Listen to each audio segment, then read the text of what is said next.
Ahora ya sí. Continuamos contigo, Pablo. Buenas tardes. Os presento a Pablo Iniesta de GMD Solutions. Pablo posee un grado en arquitectura técnica por la UPM y un máster en diseño y modelado de proyectos de arquitectura del Centro CIS en Madrid.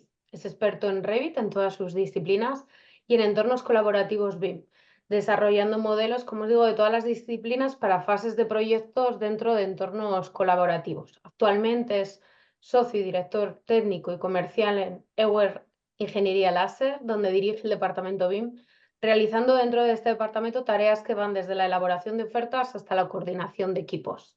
Además, es Autodesk Certified Instructor y docente certificado en Revit, Arquitectura y Estructuras. Esta tarde viene a hablarnos a través de una ponencia que se titula 5 lecciones aprendidas implantando BIM. Muchísimas gracias por estar esta tarde con nosotros, Pablo. Muchísimas gracias, María. ¿Se me escucha bien?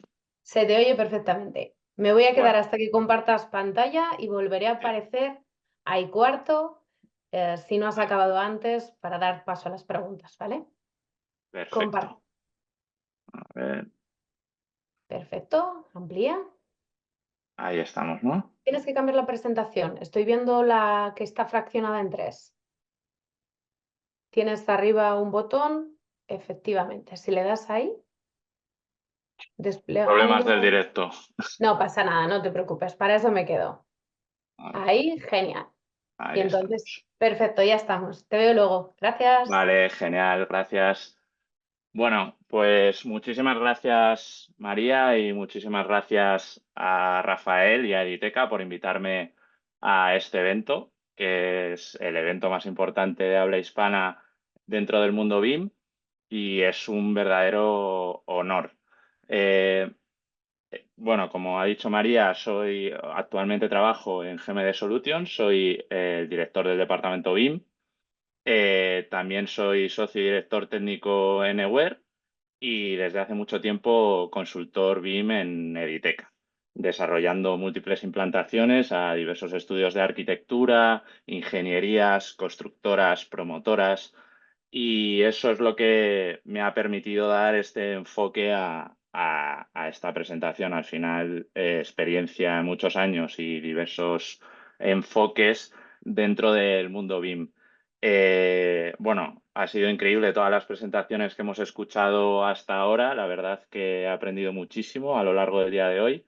Y quizá mi presentación va a ser un poco más, quizá voy a remover un poco el avispero, ¿no? Pretendo que luego haya preguntas, va a ser una presentación, una charla mucho más informal, donde os voy a hablar en experiencia propia bueno, lo que me he ido encontrando a lo largo del tiempo en diversos estudios implantando BIM. Eh, Antes de nada, pues bueno, dar las gracias a mis compañeros de GMD Solutions. Somos una empresa, contaros un poco por encima, que aparte de consultoría BIM, eficiencia energética, investigación y desarrollo, somos oficina técnica. Luego desarrollamos los proyectos íntegros en metodología BIM, desde la fase de diseño hasta la fase de obra y concursos, muy al hilo de todo lo que acabamos de escuchar, ¿no? Y bueno, eso te permite tener una visión mucho más global de todo este entorno y el uso final que le vas a dar a todos estos modelos. Creo que está muy vinculado con la otra empresa con la que formo parte o de la que formo parte, donde estamos ofreciendo servicios de láser escáner para generación de gemelos digitales. Pues creo yo que, bueno, hoy día ya es presente en este mundo y estamos trabajando en ello fuertemente desde hace mucho tiempo con proyectos bastante vanguardistas y creo yo que para el tamaño de las empresas, pues bastante sorprendentes. Y empezamos con la charla y la he dividido pues en estos 5 puntos, ¿no? Y de hecho ya creo que vemos que va a haber un poco de inquietud en todo esto. El primer punto es la desorganización en la metodología de trabajo actual y entiendo que todo el mundo decide dar el paso al BIM, pues o bien por creencia, que tendría que ser lo suyo, ¿no? O por obligación, como hemos estado escuchando antes, a través de licitaciones, pues concursos con la administración, que me obligan a entregar un trabajo en BIM, etcétera, etcétera. Eso desemboca en la burbuja BIM. Y llevo yo mucho tiempo dentro del mundo BIM, además caí por accidente. Y bueno, siempre me ha llamado mucho la atención dentro del mundo BIM. Creo que un poco esta burbuja que no sabemos o parece que nunca se sabe a dónde vamos y de dónde venimos, y hay mucho bulo en torno al mundo BIM, ¿no? Luego, la formación no sustituye a la experiencia, que va muy ligado al tema de las implantaciones, por supuesto. BIM se cobra, que es una pregunta que se hacen muchas empresas que no tienen experiencia en el sector y, bueno, al final es una pregunta que creo que genera bastante controversia. Y bueno, el tema de la interoperabilidad y colaboración en entornos BIM. BIM es colaboración y eso todos estamos de acuerdo, pero ¿qué pasa cuando empezamos a trabajar muchas empresas dentro de un proyecto grande? ¿Qué pasa con nuestro know-how interno? ¿Cómo pues intercambiamos información entre los distintos participantes? Y muy al hilo de la última presentación, el tema de la transparencia entre empresas y el compartir nuestro conocimiento, ¿no? Es para mí la base de trabajar en entornos BIM. Empezando por la desorganización, en la metodología de trabajo actual, me parece, o a la hora de entrar en un estudio, insisto, estudio, constructora, pues al final una empresa que quiere empezar a trabajar en entornos BIM, pues cuando entras y llegas, la primera impresión suele ser general de que hay pocos estándares y protocolos claros. Pero ya no solo para el uso del BIM, que es la metodología que quieren implantar, ¿no? Sino la metodología tradicional. Al final, cuando llegas, pues te da la sensación que las empresas no disponen de un protocolo de intercambio de información, y no solo hablo de empresas pequeñas, empresas bastante grandes, de 200, 300 personas, que quizá no tienen unos protocolos de intercambio de información. Cuando entra una persona nueva a una empresa, no tiene una hoja de ruta de cómo se trabaja dentro de la empresa, ¿no? Al final, BIM, pues como todos ya sabemos aquí, no es utilizar un programa, es una metodología de trabajo. Y es una metodología de trabajo que precisamente se basa en esos estándares, ¿no?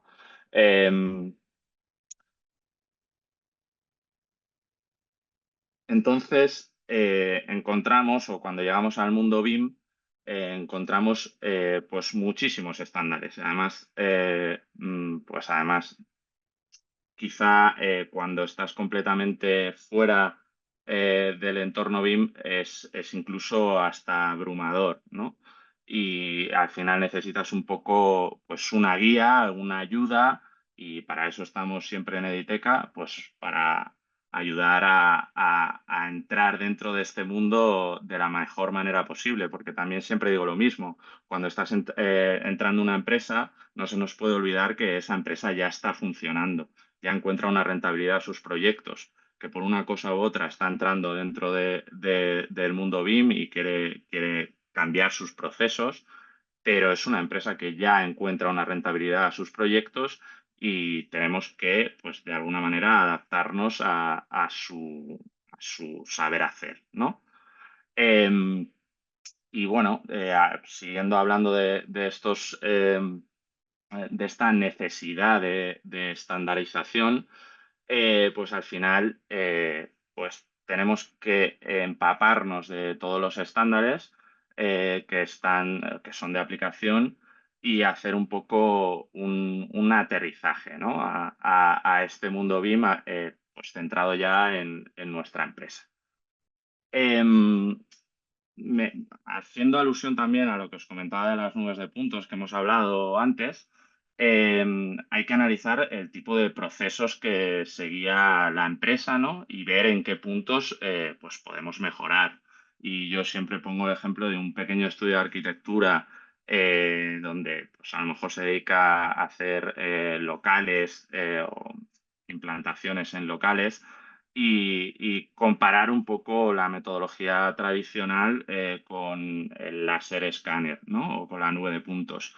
Como antiguamente, pues, o con la metodología tradicional, al final pues necesitas que una persona vaya al local en cuestión a levantar con un distanciómetro láser o una cinta de medir un local y cómo el tiempo que utiliza en hacerlo y cómo, pues, mediante el láser escáner, pues, aparte de que el tiempo es mucho más reducido, pues el producto final es mucho más acertado, ¿no? Al final, pues, ángulos que a simple vista parecen de 90 grados, en la realidad no lo son, y cuando ese edificio pasa a ser algo pequeño, algo más grande, esa acumulación de errores, pues puede suponer problemas grandes a la hora de sacar unas mediciones de un edificio, etcétera, etcétera. Entonces, pues es una de las cosas que podemos analizar cuando entramos en un sitio donde vamos a implantar una nueva metodología. ¿Cuáles son los procesos actuales que se están utilizando y a dónde queremos llegar y cómo podemos mejorar esos procesos, ¿no? Entonces, pues aquí tenéis un ejemplo de un local levantado con una nube de puntos y haciendo los proyectos en Revit, ¿no? Y luego, pues al final analizas tiempos, analizas costes y son muy similares y el producto es muy superior. O sea, el producto es pues claramente superior a lo que se conseguiría de otra manera, teniendo en cuenta además que, bueno, pues al final toda la extracción de datos, se me olvidó medir la altura del local, se me olvidó medir este ancho de esta puerta, pues datos importantes que supondrían más gastos de recursos, pues al final los tienes centralizados, digitalizados y puedes recurrir a ellos, ¿no? Entonces, este tipo de cosas, cuando vas a hacer una implantación y cuando vas a vender una nueva tecnología, pues es un trabajo que tienes que hacer y el estudio de arquitectura como tal es el primer beneficiario de este proyecto y es el primero que le tiene que encontrar una rentabilidad, ¿no? a esta nueva tecnología. En estos casos a mí me parece que es evidente, bueno, y luego al final los clientes quedan muy satisfechos, pero bueno, son este tipo de cosas las que tenemos que ir introduciendo, ¿no? Em, Entramos al segundo punto de la charla de hoy, que es el tema de la burbuja BIM, ¿no?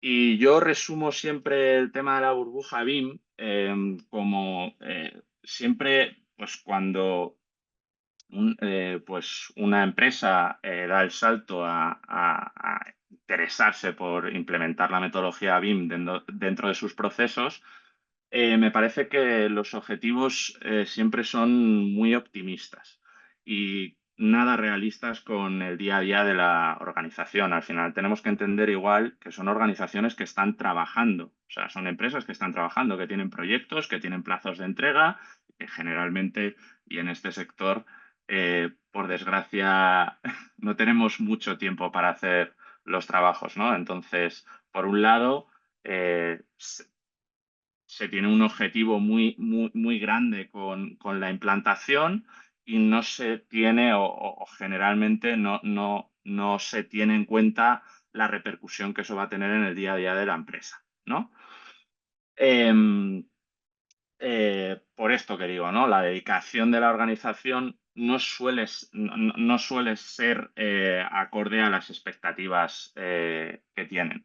Otra de las cosas que se analizan cuando entras dentro de una empresa es la escasez de perfiles capaces de desarrollar los trabajos. Y aquí he puesto un par de imágenes, ¿no? Donde, bueno, entiendo que aquí todos los que estamos metidos dentro del mundo BIM ya lo hemos vivido. Parece que ahora en vez de ser arquitecto tienes que ser arquitecto, programador, además de ingeniero, además de project manager. O sea, al final tienes que tener una extensa capacidad y conocimiento de infinidad de programas y recursos, ¿no? Y es muy complicado, sobre todo en empresas pequeñas, en pequeñas pymes, pues bajar esto a la tierra, que es lo que pretendo hacer yo siempre, ¿no? Insisto, esto es muy abrumador y cuando una empresa pues ve este mundo, pues al final lo único que ve es que su empleado o el arquitecto de turno al que le estás explicando la formación entiende que tiene que saber de Revit, que es un programa que tiene 20.000 ventanas, pero además tiene que saber de Zipe, pero además tiene que saber de visualizadores, pero es que además hay una nueva ventana que se abre, que es el mundo de la programación, donde me han dicho que voy a optimizar mis trabajos y efectivamente así se hace, ¿no? Pero al final tienes una serie de perfiles ya dentro de tu organización que tienen que poco a poco introducirse en esta nueva manera de trabajar, ¿no? Y esta nueva manera de trabajar, yo siempre digo que habilita nuevos perfiles y que los perfiles no sustituyen a los existentes. O sea, hay hueco para todos y hay nuevas oportunidades de trabajo y de especialización, ¿no? Y siempre a mí me gusta hacer mucho hincapié a la gente que está dentro de la organización, que está trabajando en metodología tradicional,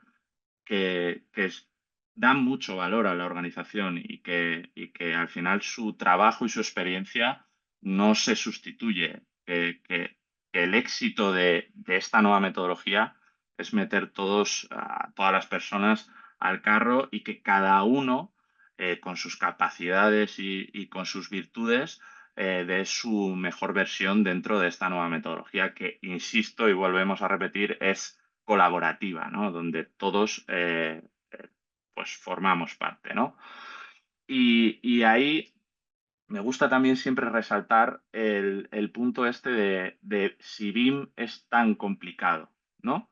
BIM es tan complicado, depende de cómo nos lo vendan, ¿no? Y depende cómo nos lo cuenten. BIM puede ser todo lo complicado del mundo, podemos ponernos muchos palos en las ruedas y podemos hacer que los proyectos, simplemente hacer una vivienda unifamiliar, sea un proceso tedioso por todo el tipo de trabas que nos vamos poniendo, o hacer algo mucho más sencillo, entender que nosotros siempre hemos estado haciendo proyectos y que vamos a hacer proyectos de otra manera y de mejor calidad, pero siempre para o con el objetivo final de ayudarnos y entender como organización que vamos a obtener un beneficio de esta implementación, ¿no? Y también va muy hilado al tema de los estándares, el que lo voy a sacar a colación y creo que eso va a abrir bastante debate, si el mismo estándar sirve para toda clase de proyectos y empresas. Y voy a ir poniendo varios ejemplos que me he encontrado en mi día a día, donde, pues bueno, entendemos que hay que saber diferenciar dónde estamos trabajando y cuál es el objetivo de nuestro proyecto, ¿no? Cuáles son los objetivos y los usos que le vamos a dar a nuestro proyecto, ¿no? En esto entramos en lo de si BIM es complicado o no es complicado, qué es el LOD, qué es el log, el LOI y todas estas palabras nuevas que surgen a raíz del BIM, ¿no? El BEP, que al final, igual, yo siempre digo en las empresas a las que voy a hacer una implantación, eh, que, que esto, o sea, que es complicado o todo lo complicado que nosotros queramos verlo, ¿no? O sea, que al final no se nos puede olvidar que nosotros ya estábamos haciendo proyectos. Nosotros ya estábamos haciendo proyectos, no en metodología BIM, pero ya estábamos haciendo proyectos. Y al final todo esto son palabras que sustituyen cosas que en teoría ya tendríamos que estar haciendo en nuestra otra metodología, que no siempre se ha hecho así, ¿no? Entonces, bueno, al final es animar a las empresas de verdad a que bueno, den, o sea, entren en la metodología pues poco a poco y crean en ella, ¿no? Al final, bueno, no podía, hablando de estándar para todos, no podía no nombrar la ISO 19650, que es de aplicación para todos los agentes intervinientes en todos los proyectos, ¿no? Y tenemos igual que entender que al final lo que estamos pretendiendo es meter a todos los interesados dentro de un proyecto en fases tempranas del proyecto, ¿no? Para realmente hacer pues, proyectos de mayor calidad, ¿no? A ver, que me ha saltado la encuesta. Ahí estábamos. Eh, Nosotros como empresa, pues hacemos diversidad de proyectos, ¿no? Y en este caso estamos viendo una edificación industrial para uno de nuestros clientes más importantes. Y yo cuando voy a hacer una implementación, uno de los primeros ejemplos que pongo es el siguiente, ¿no? Y hablando de la receta y de los estándares y entender qué es lo que estamos haciendo y para qué lo estamos haciendo, ¿no? Nosotros en nuestro caso, en este caso concreto, me gusta poner este ejemplo, trabajamos haciendo pues, naves logísticas, ¿no? Y tienen una casuística concreta estas naves que tienen muchos muelles, ¿no? De carga de camiones. Y este ejemplo lo he puesto en un estudio de arquitectura y en una constructora para entender las dos visiones dentro de este problema que vamos, o este problema, ¿no? Este ejemplo que voy a poner. Eh, si utilizamos la frase de se modela cómo se construye, ¿no? Nosotros en el caso de esta imagen tenemos una solera marcada, ¿no? En rojo. Es un único elemento, ¿no? Que tendrá asociada una medición y un presupuesto. Y para una ingeniería, para nosotros, cuando licitamos este proyecto, esto es un único suelo, ¿no? Y se modela como tal, como un suelo. Pero luego entra a formar parte, o sea, la constructora de turno licita y se lleva la obra y ellos, en sus procesos internos, tendrán que estudiar cómo van a hacer esta obra, ¿no? Y a mí me ponía un ejemplo, que fue una discusión de obra, en el que el constructor, la constructora, me decía que ese suelo nunca podía ser un único suelo, ¿no? Que por cómo se acababa o por cómo se construía, pues tenía procesos distintos, ¿no? La zona central, pues al final es una zona muy extensa donde puede pasar un helicóptero y luego está la zona de muelles, que pues, al final hay que hacer una compactación manual y con un pisón, ¿no? Entonces, la pregunta y el ejemplo va a ¿cómo modelamos esto? Como ingeniería yo modelaría un suelo, porque eso tiene, pues al final es metro cuadrado de solera. Y como constructora a mí del modelo me interesa sacar una información diferente, ¿no? Y de ahí, pues entiendo que tengo que hacer, o para extraer esa información, quizá tendría que modelar este suelo pues, en dos elementos y ya no solo diferenciarlo por unidad de obra, sino por aplicación. Entonces, pues entendemos que esto es una receta que no vale para todos o que no en todas las fases vale la misma receta, ¿no? Y que no podemos hacer un proyecto básico como hacemos un proyecto de ejecución y que no podemos hacer un proyecto de ejecución. No que no podemos hacerlo, que en fase de obra vamos a necesitar otra serie de información de nuestro modelo, ¿no? Entonces, también siempre digo yo, en función de la empresa con la que estoy trabajando, ¿qué información quieres sacar tú del modelo? Y eso es súper importante, más allá de normativas, ¿cuál es la información? ¿Qué uso le vas a dar a este modelo, ¿no? Y volvemos, o también siempre me gusta hacer mucho hincapié en este punto, ¿no? Es si nos abstraemos, ¿no? Y yo creo que a todos los que estamos aquí, cuando hemos hecho una oferta, pues nos han dicho LOD 350, LOD 400. Y, y tú como, pues, como consultor, como ingeniería, analizas el proyecto, tienes que tener claro los objetivos BIM de tu cliente, ¿no? Y los usos BIM que va a tener tu modelo, ¿no? Y entender que o en la medida de lo posible, habrá que optimizar ese proyecto, ¿no? Para que el cliente obtenga toda la información que él necesita y que por el camino no dinamitemos recursos, ¿no? necesitamos un muro básico o necesitamos meter las armaduras y el despiece de todos los muros, ¿no? En definitiva, cuando vamos a un concesionario tenemos claro si queremos el elevalunas o no queremos el elevalunas eléctrico.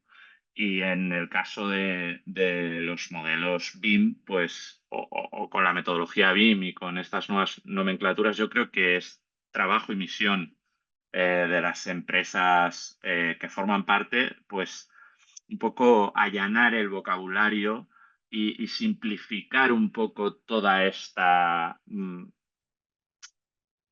barullo y todo este entorno BIM, ¿no? Para que el cliente final obtenga lo que busca sin un exceso de modelado y un exceso de recursos, ¿no? Y yo, o sea, vuelvo a decir lo mismo. Eh, Al final, por nuestros procesos, pues aquí tenemos un edificio. Al final nosotros hemos hecho, como empresa, hemos hecho proyectos, pues en los 2 últimos años hemos modelado más de 500.000 metros cuadrados de edificación y hemos extraído muchas conclusiones, ¿no?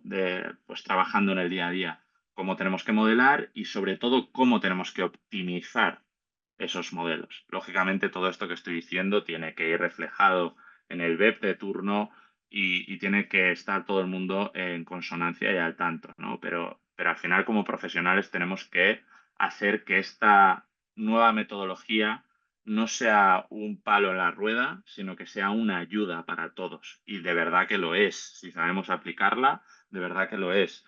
Yo siempre igual pongo el ejemplo de si eres un pequeño estudio de arquitectura y estás diseñando casas unifamiliares, no necesitas modelar la casa como si fueses a enviar un cohete a la luna. Ya estabas haciendo casas. Vamos a intentar optimizar los procesos, el modelado y los recursos para hacer proyectos de muchísima mayor calidad, pero sin pegarnos un tiro en el pie por el camino, ¿no? Y me parece que este punto es de vital importancia, pues yo al final como consultor, cuando voy a ofrecer una formación o voy a hacer una implementación, pues eso, ¿no? Al final notas que mucha animadversión, notas que la gente se pone muy nerviosa, que al final ve que hay que hacer muchas cosas para solo hacer una vivienda unifamiliar, ¿no? Y tú estás ahí para hacerles ver que esta nueva metodología les va a ayudar, no les va a complicar la vida, ni mucho menos, se la va a facilitar. Y tenemos que, entre todos, eh, en mi opinión, allanar el lenguaje para entender que esto ha venido aquí para facilitarnos la vida, para ayudarnos, para hacer mejores proyectos y más rentables, sin duda.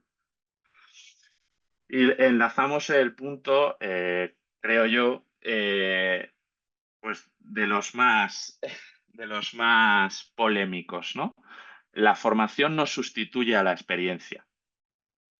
Y es que, pues, mm, estamos en el 2024 y parece que esto del BIM lleva entrando mucho tiempo. Yo el máster lo estudié en 2012, ya ha llovido desde entonces y siempre hemos escuchado que el BIM era para mañana, ¿no? Y el BIM efectivamente es una realidad que, que al final está aquí, pero bueno, sí que tengo la sensación de que, o por el camino, he notado mucha resistencia al cambio, ¿no? De gente que lleva toda la vida trabajando con la metodología tradicional, ¿no? Pues quizá no está siendo todo lo fácil que debería. Em, y esto hila, pues, para mí con dos puntos clave, ¿no?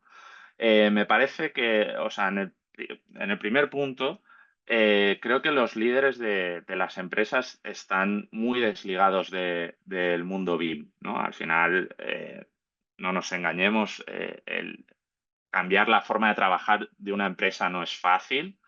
Eh, la- Todas las empresas tienen interiorizados una serie de procesos y sin entrar a detalles si son efectivos o no, pues como decía en toda la charla, ¿no? Ya están funcionando, ya le están encontrando una rentabilidad y insisto que esos procesos no tienen por qué ser malos, ¿no? Pero yo pienso que un líder de una empresa necesita estar empapado del mundo BIM, tiene que entender de qué se trata, ¿no? Y al final, pues cuando digo que la formación no sustituye a la experiencia, en este punto, y yo pongo el caso, en este punto en mi vida yo he modelado mucho. O sea, he puesto mucho muro, he modelado mucha tubería, he hecho mucho trabajo de campo, por así decirlo. Y ahora, en la fase en la que me encuentro, quizá más de estrategia, de ofertas, pues tengo mucho más conocimiento a la hora de hacer una oferta, porque sé lo que implica. Y cuando el cliente te propone pues un cambio pues, te hace un apunte sobre tu oferta, pues tienes mucho más en la cabeza qué implica eso que te está diciendo, que muchas veces pues los líderes de las empresas están un poco más desvinculados. Y nos encontramos en muchos puntos también pues cuando vas a hacer una auditoría en una empresa, bueno, que precisamente por este tipo de quizá desconocimiento se meten una serie de trabajos bueno, al final pueden resultar a ser complicados, ¿no? Porque aquí os pongo tres ejemplos de tres proyectos. Os decía que nosotros hemos desarrollado más de medio millón de metros cuadrados y los recursos no han sido tantos, ¿no? Entonces, al final, si tienes claro dónde ubicar los recursos, cómo ubicar los recursos, cuánto tiempo implica qué tarea, te permite organizar el trabajo de una forma muchísimo más precisa. Por eso creo que los líderes de las empresas tienen que meterse mucho más y creerse mucho más esta metodología, ¿no? Y, y también, o esto viene al segundo punto, ¿no? Cuando nosotros vamos a hacer una implantación en una empresa, nos encontramos mucho con la situación de un perfil junior encargados de liderar el cambio. Y son perfiles junior tanto en la empresa, o sea, es gente que se acaba de incorporar a la empresa y al final también es gente que se acaba de incorporar al mercado laboral. Suelen ser perfiles que acaban de salir de la carrera, que han estudiado un máster y que les meten en una empresa. Pues insisto, esto te puede pasar con una pyme, que tampoco es fácil. Te puede pasar con una mediana, gran empresa. He encontrado casos de una organización de 100 personas donde tienen una persona que acaba de estudiar un máster de metodología BIM encargado de este cambio, ¿no? Y apenas es consciente de los procesos internos que tiene su organización, apenas es consciente de dónde se está metiendo en el mercado laboral, está iniciando una nueva carrera profesional y se le encarga una misión muy complicada, que profesionales con muchísima experiencia requieren de muchísimo tiempo para cambiar esas metodologías, ¿no? Entonces, tenemos también como empresas que ser responsables, tanto que nuestros directivos estén mucho más formados, como que no delegar ese cambio a perfiles un poco junior, ¿no? Que al final de ahí vienen las malas experiencias y vienen los fracasos en los proyectos, ¿no? Y la conclusión de BIM no es o sea, no necesito BIM, yo como estaba trabajando antes estaba trabajando bien, porque al final volvemos a lo que decía antes, ¿no? BIM es muy complicado, vivimos de que sea muy complicado y no es así. No es así, hay que ser práctico, hay que bajarlo al mundo real, tener experiencia real en proyectos reales, haberte pegado en realidad con los proyectos para encontrarle el sentido a todo esto, ¿no? Y llegamos pues a la siguiente, ¿no? Al al siguiente punto clave y controvertido dentro de esta presentación, ¿no? BIM se cobra, y esto es una pregunta que te hacen siempre o sea, cuando tú vas a hacer una implantación a una empresa, ¿BIM se cobra o no se cobra? Yo creo que es una pregunta que nos hacemos todos, ¿no? Em, si me preguntáis a mí, o en mi opinión personal, no se debe cobrar como tal. O sea, BIM no se debe cobrar como tal. y tú como organización tendrás que encontrarle esa rentabilidad.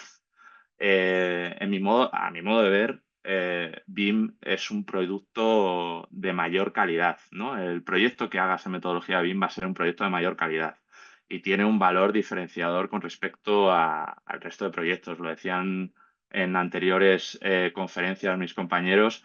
Tú en LinkedIn no vas a publicar un proyecto en CAD muy ambicioso. En LinkedIn vas a publicar un proyecto en BIM ambicioso que has desarrollado, ¿no? Y, bueno, al final te encuentras casos como estos donde pues un ayuntamiento te pide un levantamiento de planos de un edificio histórico y al final tú le tienes, que al final es el cliente final, el ayuntamiento, tú le tienes que, sin él tener ni idea de BIM, explicar que tú no le vas a dar un plano, tú le vas a dar algo que tiene muchísimo más valor, le vas a dar una maqueta en 3 dimensiones que va a poder consultar, que para todas las pues, posibles, o sea, bueno, primero que no tiene un levantamiento de lo que tiene, o sea que muchas veces no son conscientes ni, lo que tiene, ni de lo que tienen, que les va a servir para cualquier ampliación, cualquier reforma que vaya a poder hacer, incluso para el mantenimiento de los activos, ¿no? Que siempre nos olvidamos de que esto no se acaba en la obra y que luego los edificios tienen mucha vida, ¿no? Y en definitiva le estás dando un proyecto un producto de muchísima más calidad y tendrías que ser capaz de sabérselo vender así, ¿no? Y volvemos al punto de si es un extra y si es rentable. BIM se ha introducido en muchas grandes empresas y muchas empresas que empiezan con la implementación como un requisito obligatorio porque me lo está imponiendo la administración o porque me lo está imponiendo una promotora. Muchas veces, pues un estudio de arquitectura, una ingeniería, subcontrata a una consultora para que esta mancha en el expediente que ellos no son capaces de hacer y que para ellos es un problema, pues lo haga otra empresa, ¿no?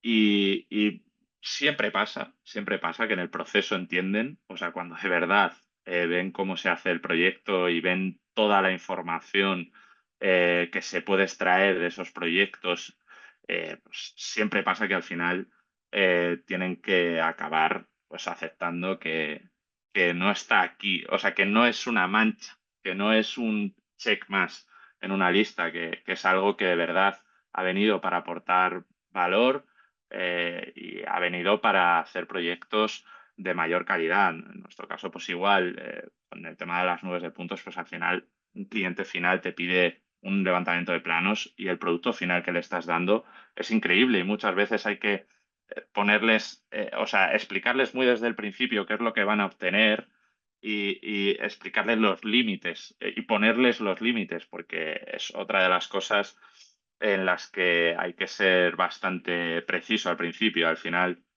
pues un muro puede ser un muro o puede ser un muro, o sea, puede ser de pladur y puedes modelar los perfiles y hasta los tornillos.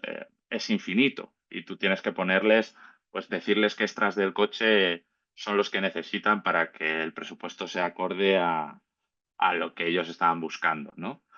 Eh, y además tenemos que entender otra cosa, que la tecnología tiene un coste asociado, ¿no? Que muchas veces, pues, con el tema de lo de las nubes de puntos en concreto, decimos, bueno, es que el levantamiento de una nube de puntos cuesta mucho dinero, que luego cuando hacemos números, al final todas las empresas se dan cuenta de que no, ¿no?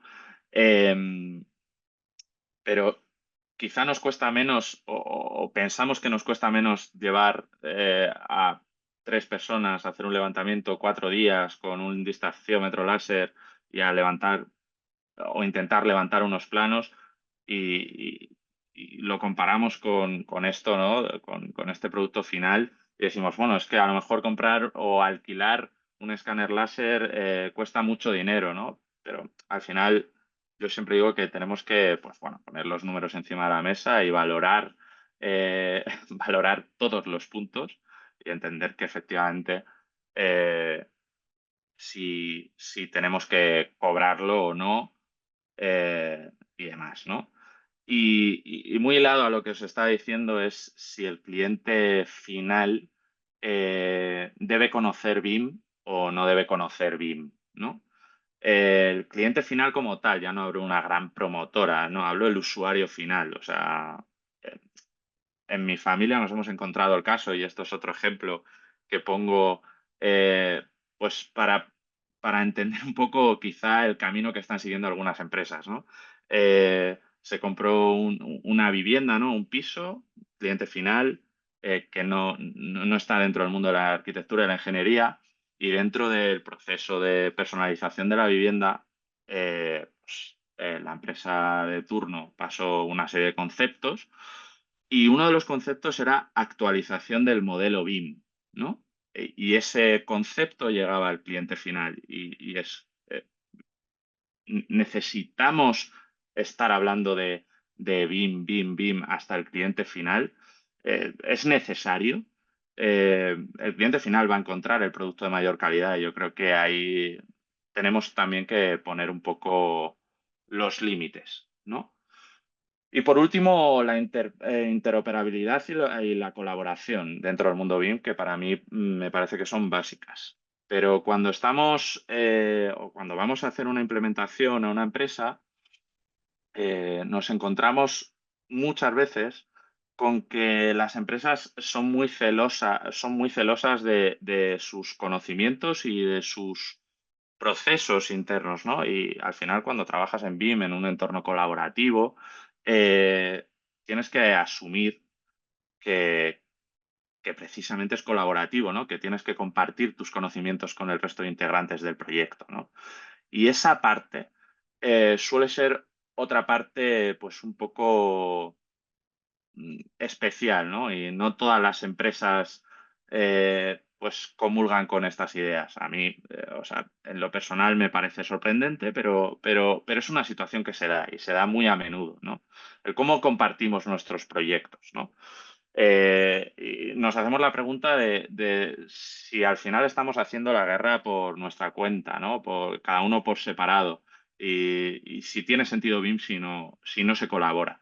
Y al final, pues en una implantación, cuando tú como consultor vas a hacer una implantación, vas a explicarles, o sea, al final tú has vivido ya esa experiencia dentro de tu empresa, has vivido experiencias dentro de otras empresas y has aprendido. Y lo único que haces es allanarles la curva de aprendizaje, ¿no?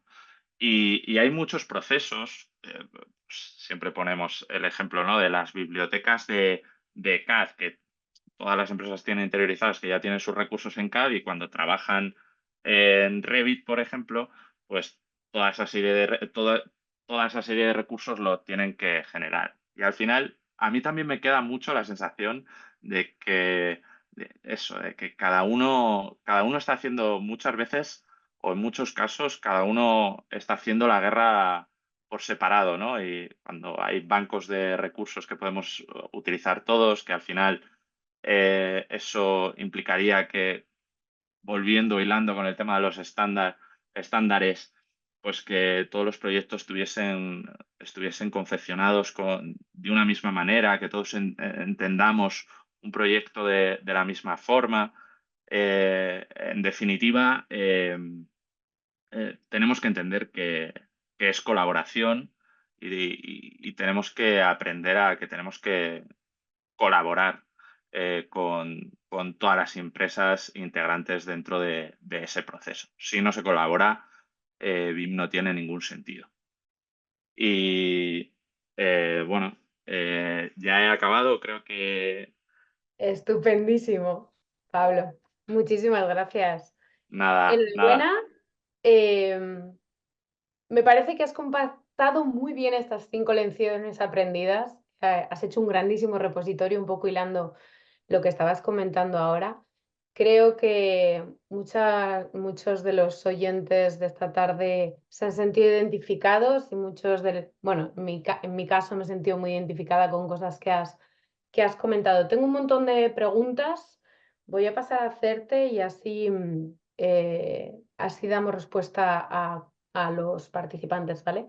He Sí, contestado a una en persona, a Óscar Greca, que estoy segura de que contactará contigo con respecto al tema de las nubes de puntos, acerca de superficies, precios y diferentes tecnologías Ujú. de nubes de puntos, ¿vale? Entonces, Oscar, te emplazo a que hables directamente con Pablo, que seguro que te ayuda. Referente a las nubes de puntos, preguntan si existen softwares de extracción del modelo 3D a partir del escaneado de las nubes de puntos, nos lo pregunta Luis Lanca. Existir existen. Otra cosa es que el producto que salga de ahí sea el que esperamos obtener. Eh, Al final hay muchos programas en el mercado bueno, que a priori nos van a pasar de una nube de puntos a un modelo 3D, pero en muchos casos al final toca modelar y toca trabajar Somos sobre la propia somos nube. la parte lista, ¿no? De todo esto todavía. Sí, sí, de momento sí. Llegará un momento que no, pero por ahora sí, por ahora sí. No obstante, quiero recordar que Pablo es consultor dentro de ITK, con lo cual estará encantadísimo de ver cada particularidad de vuestros proyectos y daros los mejores tips para vuestros proyectos. Referente a la implantación, nos preguntan, llevamos años implantando BIM y todavía hay un 40% de empresas que hacen pocos o ningún proyecto en BIM. ¿Cuánto crees que les quedan antes de que se queden obsoletos? Oh, Es vaya. una, Qué es una muy, responsabilidad. es una muy buena pregunta, es una muy buena pregunta. Eh, Al final, yo creo que lo decía en la charla, ¿no? Yo creo que la implementación tiene que nacer de una creencia dentro de la empresa de que es el cambio que tiene que hacer, ¿no? Y hay muchas empresas que no creen en este cambio y no creen en BIM. Y hay muchas empresas, pues, como decía, ¿no? Que al final entramos a formar parte de determinados proyectos porque ellos han ganado un proyecto diciendo que lo iban a desarrollar en metodología BIM y al final lo desarrollan en metodología tradicional y necesitan a un tercer agente que se lo desarrolle. Y cuando estás en ese proceso ves, o sea, al final es lo que decía, ¿no? A mí me parece muchas veces increíble que la gente no entienda que esto es la forma de trabajar. O sea, que no tiene sentido Ya. hacerlo de otra manera. Y que nunca va a tener sentido BIM, y es otra de las cosas que digo siempre en todas las empresas o cuando hago una implantación, no tiene sentido hacer un proyecto en metodología tradicional para transformarlo a BIM. O sea, cuando tú entiendes que BIM es eso, es un check más en una lista, tú estás destinando recursos a hacer un proyecto en metodología tradicional que te va a costar dinero, unos recursos y un tiempo, y a mayores le estás metiendo el BIM. Cuando el a mayores es el BIM, cuando BIM es un extra, BIM no tiene ningún sentido. Ningún sentido. Y nunca le vamos a encontrar la rentabilidad así. Y por desgracia, pues es una realidad que a día de hoy vivimos. O sea, es una realidad que yo creo que todos los que llevamos tiempo en este mundo y hemos sido consultores, pues nos hemos encontrado en nuestro día a día. Mira, yo creo que dan varias claves en el chat. Está Diego Mendoza, está Luis Lanca, Irene Núñez. Todos están hablando como de las reticencias a implantar. Hay una referencia de diferentes tipos, ¿no? Desde soy senior, no voy a cambiar, no le veo el rendimiento a corto plazo. Estas que, bueno, que son bastante típicas. Pero hay una pregunta que me gusta mucho, que quizás el truco, entre comillas, viene por ahí. Dice, cuando tú vas a implantar, ¿hasta qué dimensión del BIM implantas de primeras? O sea, bueno, me parece espectacular. Además, recientemente, en una implantación con Editec, además lo comentaba con Rafa, decíamos esto, y yo le decía al cliente esto y lo ponía en la presentación, ¿no? Lo de al principio objetivos demasiado eh, exagerados, ¿no? Y poco reales con el día a día de la organización. En la constructora de turno yo les dije, digo, vosotros, el director me decía, yo quiero hacer 4D, 5D, 6D, 7D, 27D, ¿no? Y yo le decía, digo, tú lo primero que necesitas es tener clara cuál es tu receta. Y vuelvo a poner el ejemplo de la solera, que es una cosa muy tonta, es una cosa muy tonta. Si tú eres o sea, tú como constructora vas a encontrarle la rentabilidad a tu proyecto a determinadas partidas. y tú vas a tener que desarrollar el proyecto enfocándote y hablando claro dónde está el dinero como constructora. O sea, tú pues no vas a hacer tornillitos si el dinero no lo encuentras en los tornillitos, vas a enfocarte en las grandes partidas donde está el mayor porcentaje económico, ¿no? Y, y tienes que encontrar esa receta, o sea, tú tienes que tener claro qué información vas a extraer del modelo, qué información a ti te interesa. Y esa receta es básica para ti y para la gente que trabaje contigo. Y cuando tienes esa receta, el 4D, el 5D, el 6D, el 7D ya vendrán. Tienes que hacerlo de a poquitos. O sea, Baby siempre, o steps, está claro. sea, y al final, pues eso, empezar la casa por los cimientos, ¿no? Entender, empaparte de la metodología y luego ya, pues todo vendrá. Todo vendrá. Genial. Bueno, todo vendrá, está claro, hay muchísimas preguntas en el chat, Pablo. Tenemos que seguir avanzando. Entonces, lo que voy a hacer es, te voy a dejar que reflexiones sobre todas estas cosas que se están hablando en el chat, les contestes a cada una de esas preguntas y ha sido un verdadero placer oír cómo tocas, metes el dedo en la llaga de muchas cosas, en base a tu experiencia. Así que muchísimas gracias por participar esta tarde. Muchísimas gracias, María. De verdad que ha sido un verdadero placer y un verdadero honor formar parte de este espectacular evento y al lado de grandes profesionales como tú. Así que de Muchas verdad, gracias. muchísimas gracias. A ti, muchas gracias. Hasta luego. Gracias. Hasta Chao. luego.